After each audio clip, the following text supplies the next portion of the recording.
Now, I'm sure that most of you know the old story about the astronaut who went far out into space and was asked on his return whether he had been to heaven and seen God. And he said yes. And so they said to him, well, what about God? And he said, she is black.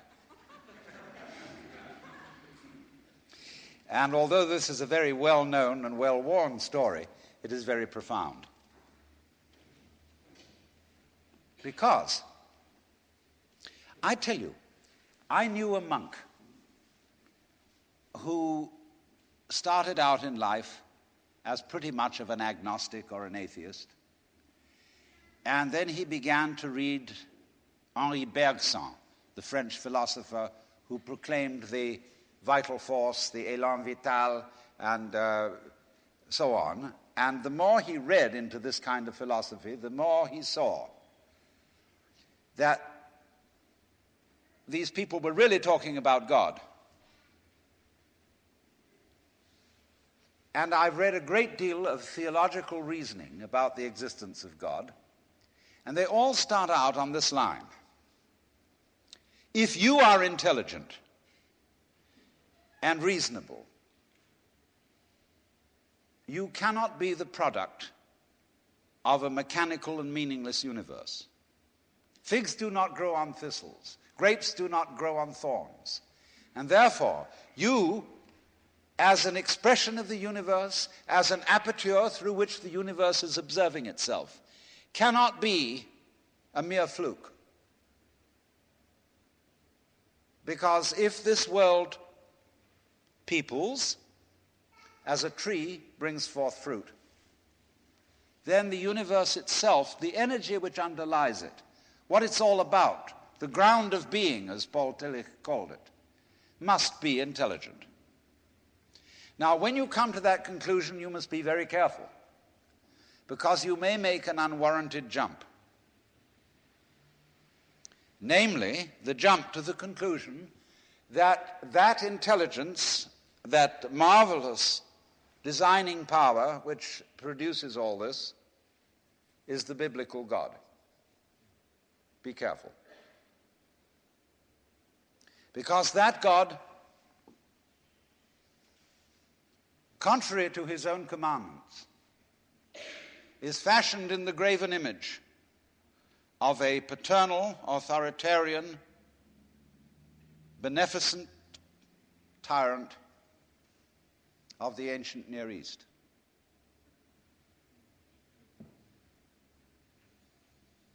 And it's very easy to fall into that trap, because it's all prepared, institutionalized in the Roman Catholic Church, in the synagogue, in the Protestant churches, all there ready for you to accept. And by the pressure of social consensus and so on, it is very natural to assume that when somebody uses the word God, it is that father figure which is intended. Because even Jesus used the analogy, the Father, for his experience of God.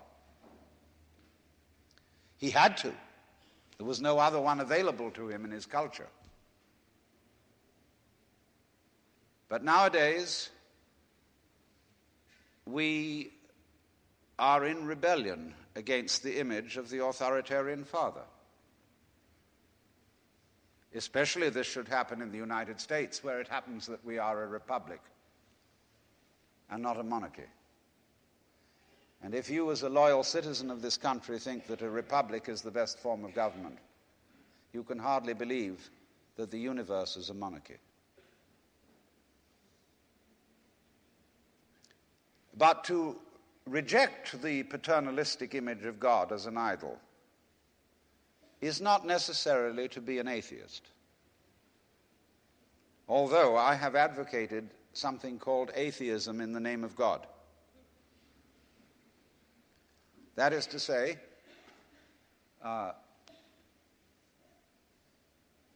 experience, a contact, a relationship with God, that is to say, with the ground of your being, that does not have to be embodied or expressed in any specific image. Now, theologians on the whole don't like that idea, because I find in my discourse with them that they want to be a little bit hard-nosed about the nature of God.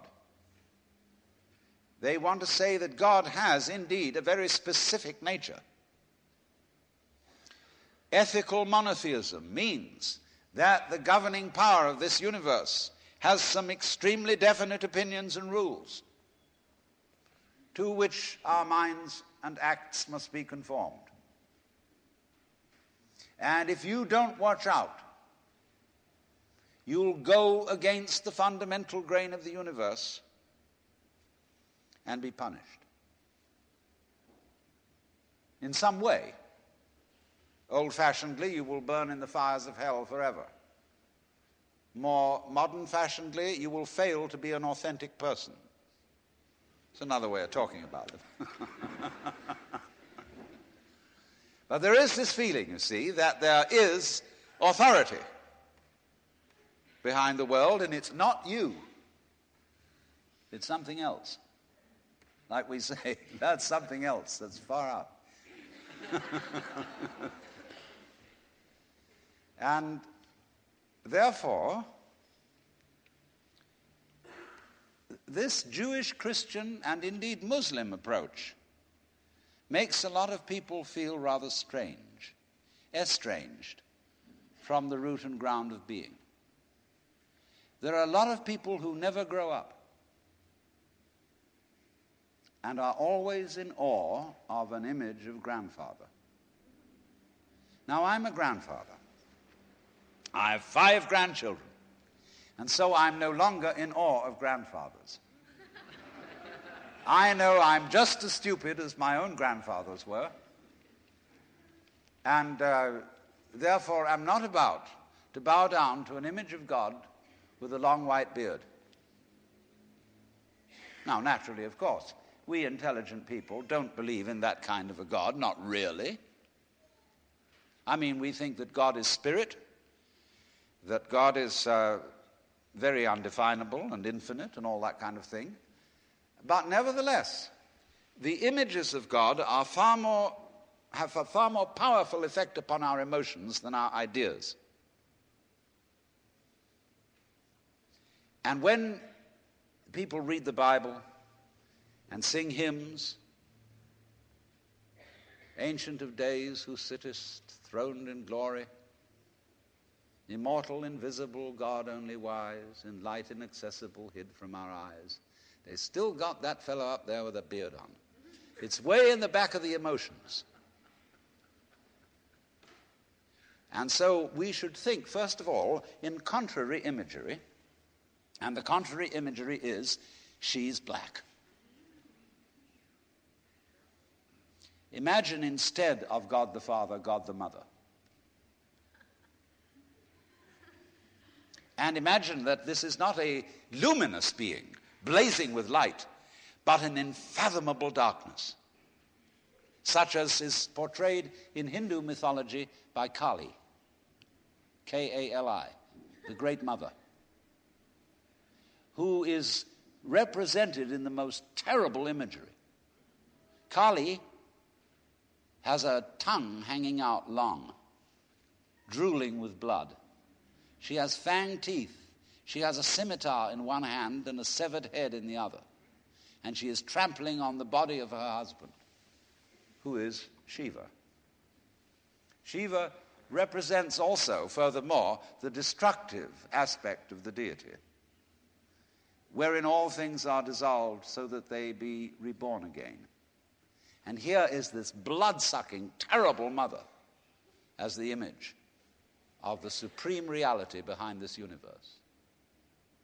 Imagine, it's the representative of the octopus, the spider, the awful awfuls, the creepy crawlies at the end of the line, which we are all terrified of.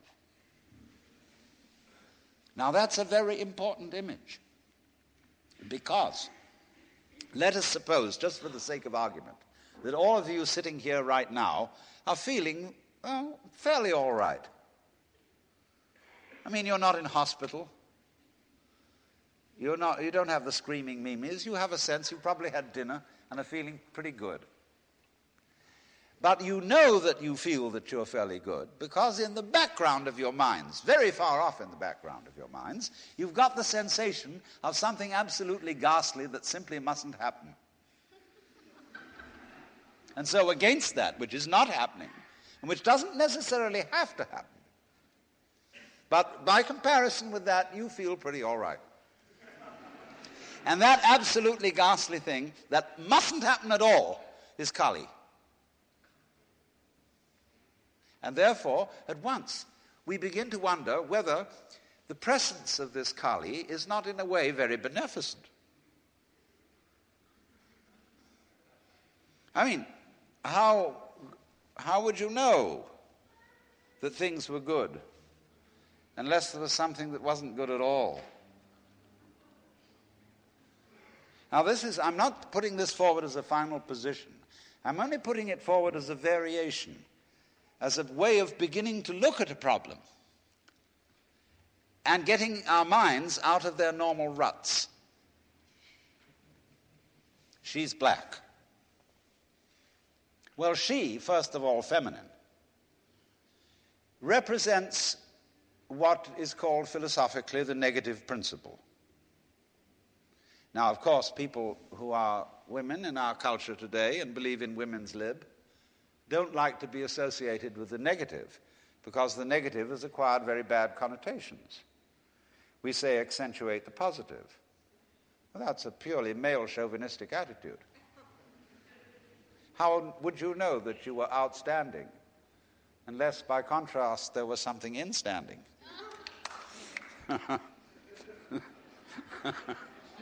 You cannot appreciate the convex without the concave. You cannot appreciate the firm without the yielding. And therefore, the so-called negativity of the feminine principle is obviously life-giving and very important. But we live in a culture which doesn't notice it. You see a painting, a drawing of a bird, and you don't notice the white paper underneath it. You see a printed book, and you think that what is important is the printing, and the page doesn't matter. And yet, if you reconsider the whole thing, how could there be visible printing without the page underlying it? What is called substance, that which stands underneath, underneath, stands. To be substantial is to be underlying, to be the support, to be the foundation of the world. And of course, this is the great function of the feminine,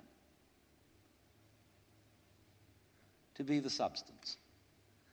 And therefore, the feminine is represented by space, which is, of course, black at night. But were it not for black and empty space, there would be no possibility whatsoever of seeing the stars. Stars shine out of space, and astronomers, very high-powered astronomers, are beginning to realize that stars are a function of space. Now, that's difficult for our common sense, because we think that space is simply inert nothingness. But we don't realize that space is completely basic to everything. It's like your consciousness. Nobody can imagine what consciousness is. It's the most elusive, whatever it is, that there is at all, because it's the background of everything else that we know. Therefore, we don't really pay much attention to it. We pay attention to the things within the field of consciousness, to the outlines, to the objects, to the so-called things that are in the field of vision, the sounds that are in the field of hearing, and so forth. But what it is that ever it is that embraces all that we don't pay much attention to it. We can't even think about it. It's like trying to look at your head. You know, you try to look at your head, and what do you find? You don't even find a black blob in the middle of things. You just don't find anything. And yet that is that out of which you see, just as space is that out of which the stars shine. So there's something very queer about all this. That which you can't put your finger on, that which always escapes you, that which is completely elusive, the blank, seems to be absolutely necessary for there to be anything whatsoever. Now let's take this further. Kali also is the principle of death, because she carries a scimitar in one hand and a severed head in the other. Death. This is tremendously important to think about. We put it off. Death is swept under the carpet in our culture. In the hospital, they try to keep you alive as long as possible in utter desperation. They won't tell you that you're going to die. When their relatives have to be informed that it's a hopeless case, they say, don't tell this to the patient. And all the relatives come around with hollow grins and say, well, you'll be all right in about a month, and then we'll go and have a holiday somewhere and sit by the sea and listen to the birds and whatnot. And the dying person knows that this is mockery.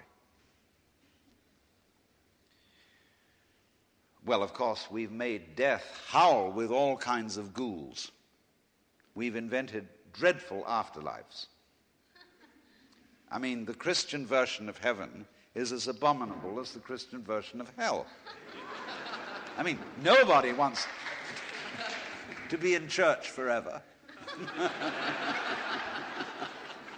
Children are absolutely horrified when they hear these hymns which say, prostrate before thy throne to lie and gaze on thee. They can't imagine what this imagery means.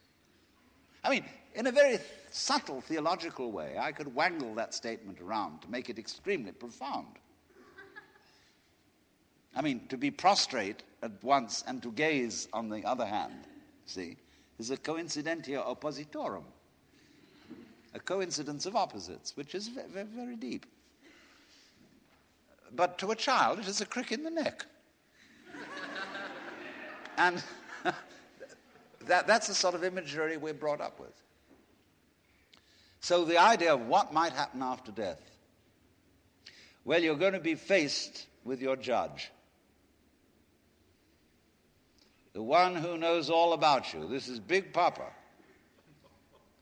who knows you were a naughty boy and a very naughty girl, especially girl, from the beginning of things. He's going to look right through to the core of your inauthentic existence.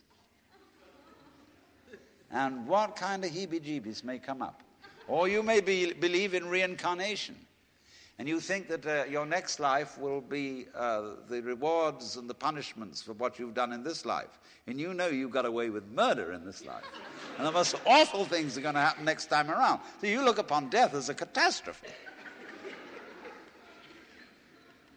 Then there are other people who say, well, when you're dead, you're dead.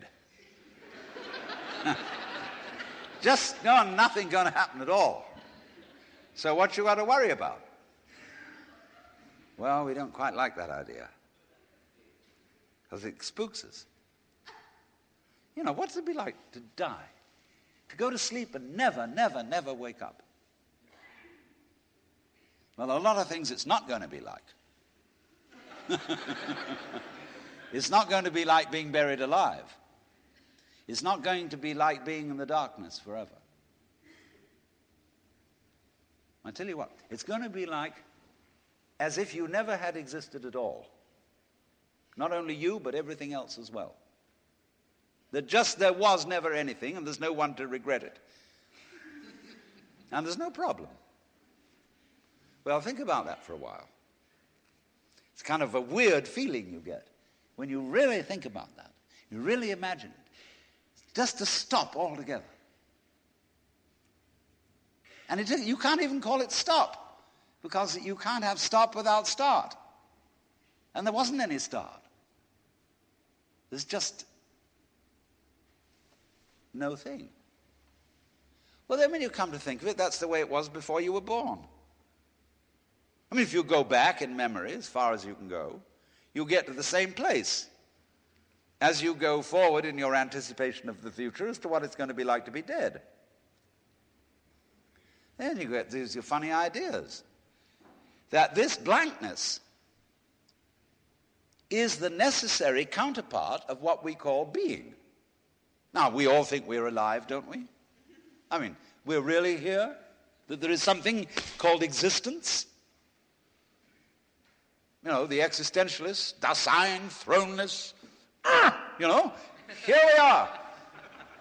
But how could you be experiencing that as a reality unless you had once been dead?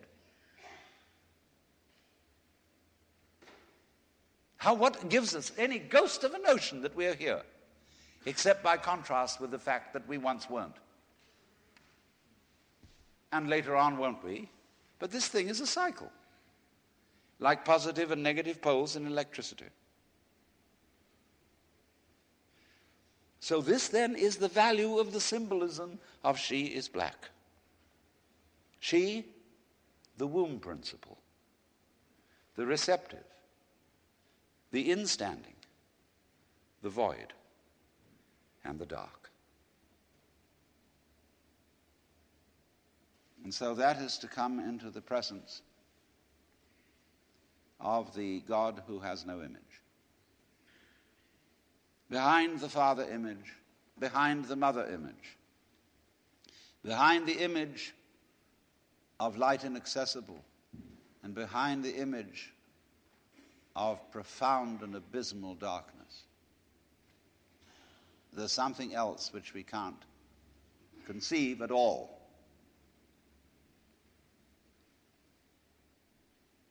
Dionysius the Areopagite called it the luminous darkness. Nagarjuna called it shunyata, the void. Shankara called it Brahman, that which can only, of which nothing at all can be said. Neti neti. Beyond all conception whatsoever. And you see, that is not atheism in the formal sense of the word. This is a profoundly religious attitude, because what it corresponds to practically is an attitude to life of total trust, of letting go. When we form images of God, they are all really exhibitions of our lack of faith. Something to hold on to, something to grasp. How firm a foundation, what lies underneath us, the rock of ages, or whatever, ein feste Burg. But when we don't grasp, we have the attitude of faith. If you let go of all the idols, you will, of course, discover that what this unknown is, which is the foundation of the universe, is precisely you. It's not the you think you are. No, it's not your opinion of yourself. It's not your idea or image of yourself. It's not the chronic sense of muscular strain, which we usually call I. You can't grasp it. Of course not. Why would you need to? Supposing you could, what would you do with it? And who would do what with it? You can never get at it. So there is that profound central mystery. And the attitude of faith is to stop chasing it. Stop grabbing it. Because if that happens, the most amazing things follow. But all these ideas of the spiritual, the godly, as this attitude of must, and we have been laid down the laws which we are bound to follow. All this jazz is not the only way of being religious and of relating to the ineffable mystery that underlies ourselves and the world.